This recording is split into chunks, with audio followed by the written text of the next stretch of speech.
Ever wondered how motivation works? How many times have you heard this phrase? If you need motivation, then you just have to pull yourself up by your bootstraps. Or, if you want something, you need to just go and get it. If only it were that simple.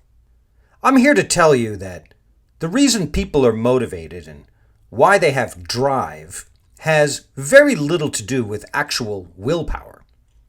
Generating motivation is not always a question of just stepping on the gas. Sometimes it's your engine that needs maintenance.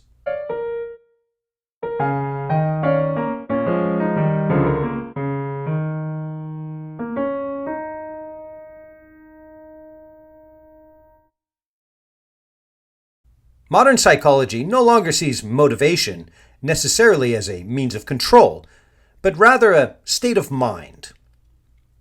Relations between people, external environments, unconscious forces, stakes, obstacles, identity.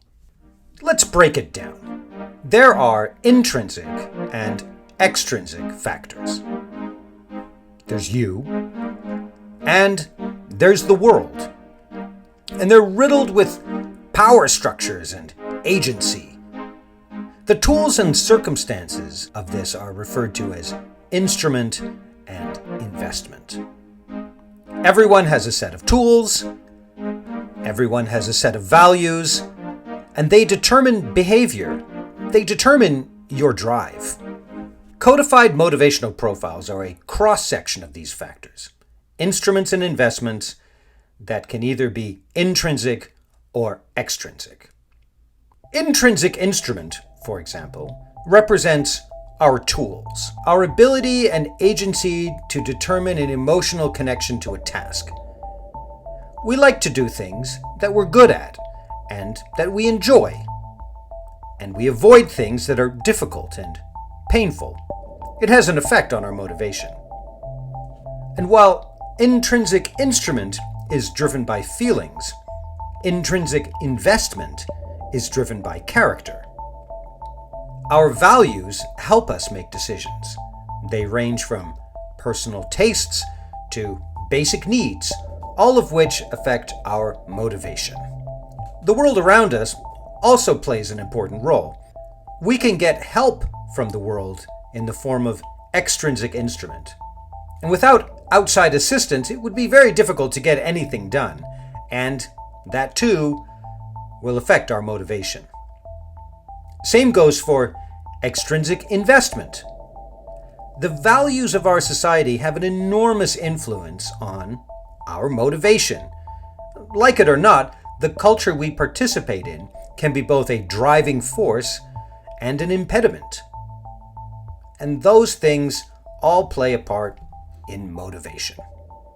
So, when something isn't happening as expected, chances are that one or more of these pistons isn't firing. When that happens, instinct says to step on the gas. If you're missing one, compensate with another.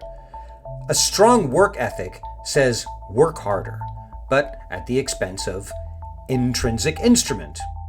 Pushing our abilities past their limit affects the enjoyment of the task, and thus it reduces our motivation rather than increasing it. We assume then that it's a problem with our character, so we push the limits of our commitment. But by putting strain on intrinsic investment, this can also backfire.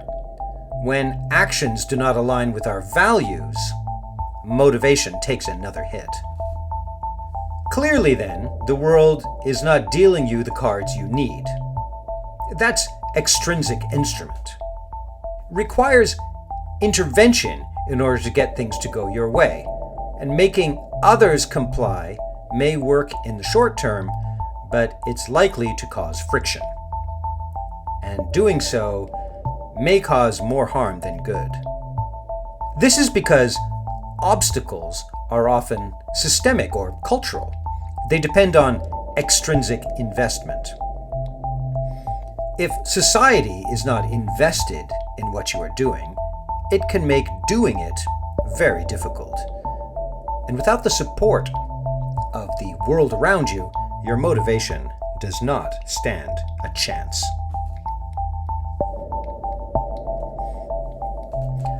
So, as it turns out, we control very little of our self-determination.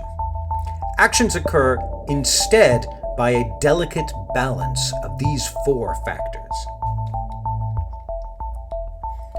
Things that flow do so by virtue of the path of least resistance through the 4 types of motivation in our codified motivational profile. Success is a matter of finding that flow. Conform to the CMP or adjust it without strain. Forcing obstacles may appear to work at first, but in the long run, they end up reducing motivation. The solution is to adjust the task to the CMP or adjust the CMP to the task.